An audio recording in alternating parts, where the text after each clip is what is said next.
Hi, welcome back to Milana's family vlogs. ಎಲ್ರು ಹೇಗಿದ್ದೀರಾ?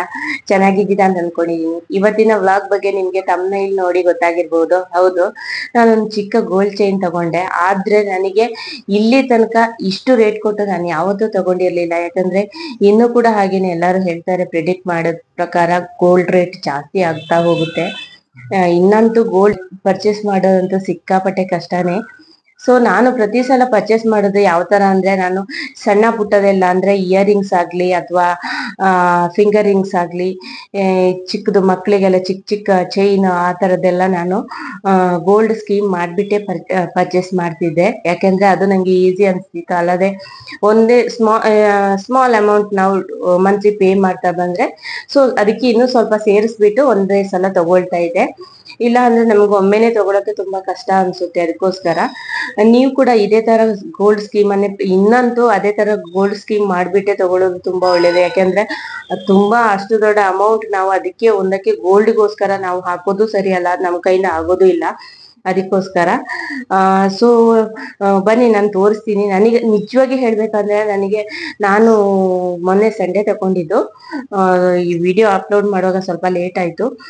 ಅವತ್ತು ಗೋಲ್ಡ್ ರೇಟ್ ಇದ್ದಿದ್ದು ಆಕ್ಚುಲಿ 8,985 ಏನಾಯ್ತು. ಯಾಕೆಂದ್ರೆ ತನಿಷ್ಕ್ ಅಲ್ಲಿ ನಾನು ಪರ್ಚೇಸ್ ಆಲ್ಮೋಸ್ಟ್ ಎಲ್ಲ ಜಾಸ್ತಿ ನಾನು ಪರ್ಚೇಸ್ ಮಾಡೋದು ತನಿಷ್ಕ್ ಅಲ್ಲಿ. ಯಾಕೆಂದ್ರೆ ಅಲ್ಲಿ ಗೋಲ್ಡ್ ನಮ್ಗೆ ಸ್ವಲ್ಪ ಕ್ವಾಲಿಟಿನೂ ಚೆನ್ನಾಗಿರುತ್ತೆ, ಹಾಗೇನೆ ಅವ್ರದ್ದು ಓನ್ ಹಾಲ್ ಮಾರ್ಕ್ ಇರುತ್ತೆ. ಆದ ಕಾರಣ ನಿಮಗೆಲ್ಲರಿಗೂ ಗೊತ್ತಿದೆ, ತನಿಷ್ಕ್ ಟಾಟಾ ಪ್ರಾಡಕ್ಟೇ. ಸೊ ಅದ್ರಿಂದ ನನಗೆ ಸ್ವಲ್ಪ ಕಾನ್ಫಿಡೆನ್ಸ್ ಜಾಸ್ತಿ, ಯಾಕಂದ್ರೆ ಅದ್ರ ಮೇಲೆ ಸ್ವಲ್ಪ ನಂಬಿಕೆ ಜಾಸ್ತಿ ಇದೆ. ಅದಕ್ಕೋಸ್ಕರ ನಾನು ಎಲ್ಲ ಇತ್ತೀಚೆಗೆ ಅಂತೂ, ಮುಂದೆ ಎಲ್ಲ ನಾನು ಬೇರೆ ಕಡೆಯಿಂದ ಇದ್ ಮಾಡ್ತಿದ್ದೆ. ಇತ್ತೀಚೆಗಂತೂ ನಾನು ಜಾಸ್ತಿ ತನಿಷ್ಕಿಗೆ ಹೋಗ್ತೀನಿ. ಸ್ವಲ್ಪ ನಿಮಗೆ ಪ್ರೈಸ್ ಬೇರೆ ಕಡೆ ಕಂಪೇರ್ ಮಾಡಿದ್ರೆ 40 ರುಪೀಸ್ ಅನ್ಸುತ್ತೆ. ಮೋಸ್ಟ್ಲಿ 40 ರುಪೀಸ್ ಜಾಸ್ತಿ ಇರುತ್ತೆ ಬೇರೆ ಕಡೆಗಿಂತ, ಬೇರೆ ಜ್ಯುವೆಲರ್ಸ್ಗಿಂತ ತನಿಷ್ಕಲ್ಲಿ ಸ್ವಲ್ಪ ಜಾಸ್ತಿನೇ ಇರುತ್ತೆ. ಸೊ ಇವಾಗಂತೂ ಇವತ್ತಂದ್ರೆ ಪ್ರೆಸೆಂಟ್ 9,290 ಏನೋ ಆಗಿದೆ. ಸೊ ಇನ್ನೂ ಕೂಡ ಜಾಸ್ತಿ ಆಗುತ್ತೆ ಪ್ರೈಸ್. ಆದ ಕಾರಣ ನಾನು ಹೇಳೋದು ಏನಂದ್ರೆ, ನೀವು ಏನಾದ್ರೂ ಈ ತರ ಗೋಲ್ಡ್ ಚಿಕ್ಕ ಪುಟ್ಟದ್ ಇದ್ ಮಾಡಕ್ಕಿದ್ರೆ ನೀವು ಸ್ಕೀಮ್ ಮಾಡ್ಕೊಂಡು ಹೋಗೋದೇ ತುಂಬಾ ಒಳ್ಳೇದು. ಯಾಕೆಂದ್ರೆ ನಿಮ್ಗೆ ದೊಡ್ಡ ಅಮೌಂಟ್ ಒಂದೇ ಸಲ ಪೇ ಮಾಡಕ್ ತುಂಬಾ ಕಷ್ಟ ಅನ್ಸುತ್ತೆ. ಸೊ ನಾನಂದ್ರೆ ಫಸ್ಟ್ ಎಲ್ಲ ಸ್ಕೀಮ್ ಅಂದ್ರೆ, ಮುಂದೆ ನಾನು ತುಂಬಾ ಟೈಮ್ ಇಂದ ಸ್ಕೀಮ್ ಅಲ್ಲೇ ನಾನು ತಗೊಳ್ತಾ ಬಂದಿದ್ದೀನಿ. ಮುಂದೆಲ್ಲ ನಾನು 2,000 ಎಲ್ಲ ಪೇ ಮಾಡ್ತಿದ್ದೆ. ಬಟ್ ಅದ್ರಲ್ಲೆಲ್ಲ ಫಿಂಗರ್ ರಿಂಗ್ಸ್, ಇಯರಿಂಗ್ಸ್ ಎಲ್ಲ ಆರಾಮ್ಸೆ ನಮ್ಗೆ ಬೇಕಾದಂತ ಇದೆಲ್ಲ ತಗೊಳ್ಬೋದಿತ್ತು. ಇವಾಗ ಏನಾಗಿದೆ ಅಂದ್ರೆ, ಇವಾಗ 5,000 ಪೇ ಮಾಡ್ತಾ ಇದ್ದೀನಿ ಪರ್ ಮಂತ್. 5,000 ಸ್ಕೀಮ್ ಹಾಕ್ಸ್ಕೊಂಡಿದೀನಿ. ಆದ್ರೂ ಕೂಡ ಅದ್ರಲ್ಲಿ ಒಂದು ಇಯರಿಂಗ್ಸ್ ಆಗ್ಲಿ ಅಥವಾ ಫಿಂಗರ್ ರಿಂಗ್ಸ್ ಅಂದ್ರೆ ನಮ್ಗೆ ಬೇಕಾದ ತೆಗಿಬೇಕಂದ್ರೆ ಅದಕ್ಕೂ ಕೂಡ ಅದು ಸಾಕಾಗ್ತಾ ಇಲ್ಲ, ಹಿಂದೆ ಮುಂದೆ ನೋಡ್ಬೇಕಾಗುತ್ತೆ. ಸೊ ನಾನೇನಂದ್ರೆ ಫಸ್ಟ್ ನಾನು ಅದೇ ತರ ಏನಾದ್ರು ಫಿಂಗರ್ ರಿಂಗ್ ಅಥವಾ ಇಯರಿಂಗ್ ಪರ್ಚೇಸ್ ಮಾಡೋಣ ಅಂತ ನಾನು ಹೋದೆ. ಬಟ್ ನನಗೆ ಅಲ್ಲಿ ಯಾವ್ದು ಸೆಲೆಕ್ಷನ್ ಇರ್ಲಿಲ್ಲ. ಬಟ್ ಅಷ್ಟು ಸ್ಮಾಲ್ ಅಮೌಂಟ್ ಗೆ ಬರುವಂತದ್ದು ಯಾವ್ದು ಇದ್ದಿಲ್ಲ. ಸೊ ಅದಕ್ಕೋಸ್ಕರ ಗೋಲ್ಡ್ ಕಾಯಿನ್ಗೆ ಹೋಗೋಣ ಅಂತ ಅನ್ಕೊಂಡೆ. ಗೋಲ್ಡ್ ಕಾಯಿನ್ ಕೂಡ ಸ್ಟಾಕ್ ಇದ್ದಿರ್ಲಿಲ್ಲ. ಸೊ ನಾನು ಇನ್ನೇನ್ ಮಾಡೋದು ಅಂತ ಹೇಳ್ಬಿಟ್ಟು, ಲೋ ಮೇಕಿಂಗ್ ಚಾರ್ಜ್ ಅಲ್ಲಿ ಅವ್ರು ಹೇಳಿದ್ರು, ಸೊ ನೀವು ಲೋ ಮೇಕಿಂಗ್ ಚಾರ್ಜ್ ಅಲ್ಲಿ ಚೈನ್ಸ್ ಇದೆ, ಅದನ್ನ ನೋಡ್ಕೊಳ್ಳಿ, ಅದನ್ನ ತಗೊಳ್ಳಿ. ಬೇಡ ಅಂದ್ರೆ ನೀವು ಅದನ್ನ ಇದ್ ಮಾಡ್ಬೋದು ಅಂತ.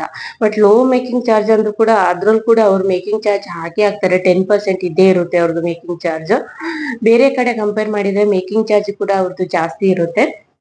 ಸೊ ನಾನು ಇನ್ನೇನ್ ಮಾಡೋದು, ಚೈನ್ ಅಟ್ಲೀಸ್ಟ್ ಒಂದೆರಡು ಸಲ ಹಾಕೋಣ ಅಂತ ಹೇಳ್ಬಿಟ್ಟು, ಮಕ್ಳಿಗಾದ್ರೆ ಹಾಕಿಸ್ಬೋದಲ್ಲ ಅಂತ ಹೇಳ್ಬಿಟ್ಟು ಚೈನ್ ತಗೊಂಡೆ.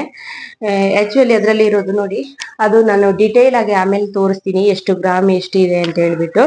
ಚೈನ್ ಒಂದ್ಸಲ ತೋರಿಸ್ತೀನಿ ನೋಡಿ. ಇಷ್ಟೇ ಇರೋದಿದು, ಸಿಂಪಲ್ ಆಗಿದೆ ಇದು.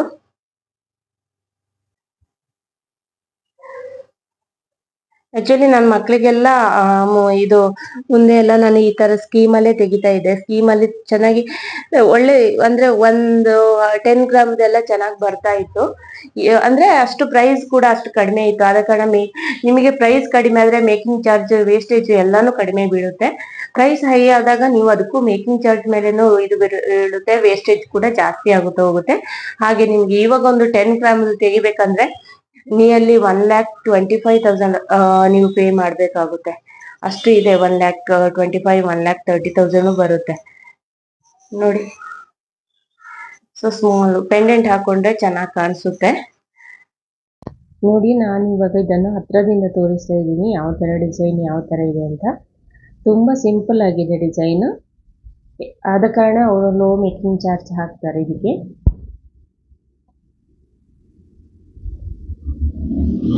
ಹುಕ್ಸ್ ಕೂಡ ಹಾಗೇನೆ ನೋಡಿ, ಲಾಕ್ ಅಷ್ಟೇನು ಸ್ಟ್ರಾಂಗ್ ಇಲ್ಲ. ಚಿಕ್ಕ ಮಕ್ಕಳಿಗೆಲ್ಲ ಯೂಸ್ ಮಾಡೋದು ಸ್ವಲ್ಪ ಕೇರ್ಫುಲ್ ಆಗಿರಬೇಕು. ದೊಡ್ಡವರಿಗಂತೂ ಯೂಸ್ ಮಾಡ್ಬೋದು.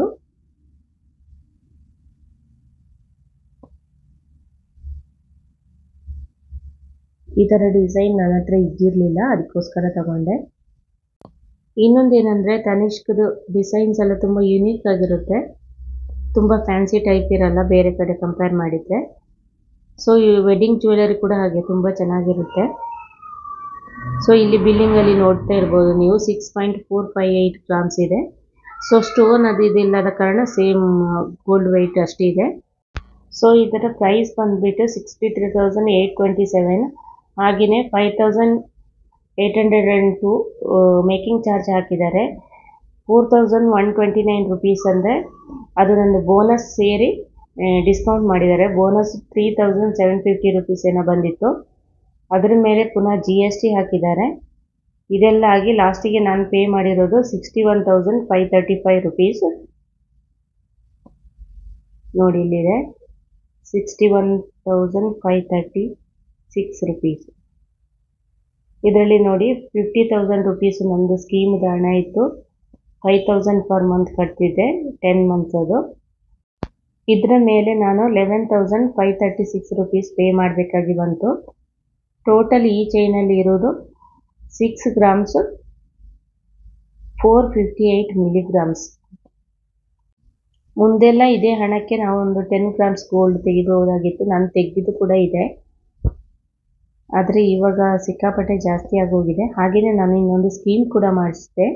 ಇದು ಸ್ವಲ್ಪ ಡಿಫ್ರೆಂಟ್ ಅದಕ್ಕಿಂತ, ತನಿಷ್ಕ್ ರಿವಾ ಗೋಲ್ಡನ್ ಸ್ಕೀಮ್ ಅಂತ.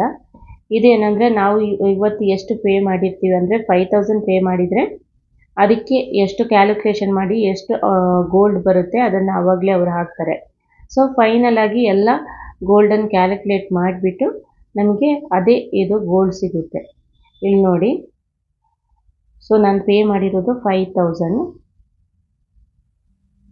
ಸೊ ಅದಕ್ಕೆ ಇವತ್ತಿನ ಗೋಲ್ಡ್ ರೇಟ್ ಪ್ರಕಾರ 8,985 ರುಪೀಸ್ ಇತ್ತು. ಅದರ ಪ್ರಕಾರ ನನಗೆ 556 ಮಿಲಿಗ್ರಾಮ್ಸ್ ಗೋಲ್ಡ್ ಸಿಕ್ಕಿತು. ಸೊ ಈ ಥರನೇ ಆ್ಯಡ್ ಆಗ್ತಾ ಹೋಗುತ್ತೆ 10 ಮಂತ್ಸ್ಗೆ. ಸೊ ವಿಡಿಯೋ ಇಷ್ಟ ಆದರೆ ಲೈಕ್ ಮಾಡಿ, ಶೇರ್ ಮಾಡಿ, ಸಪೋರ್ಟ್ ಮಾಡಿ. ಹಾಗೆಯೇ ನನ್ನ ಗೋಲ್ಡ್ ಜ್ಯುವೆಲರಿ ಕಲೆಕ್ಷನ್ಸ್ ಏನಾದರೂ ನೋಡಬೇಕಂದ್ರೆ ಕಮೆಂಟ್ ಸೆಕ್ಷನಲ್ಲಿ ಕಮೆಂಟ್ ಮಾಡಿ, ಅದರ ಬಗ್ಗೆ ಸಪ್ರೇಟಾಗಿ ಒಂದು ವ್ಲಾಗ್ ಮಾಡ್ತೀನಿ. ಸೊ ಸಿಗೋಣ ಹಾಗಾದರೆ ನೆಕ್ಸ್ಟ್ ವ್ಲಾಗಲ್ಲಿ. ಅಲ್ಲಿ ತನಕ ಬಾಯ್ ಬಾಯ್, ಟೇಕ್ ಕೇರ್.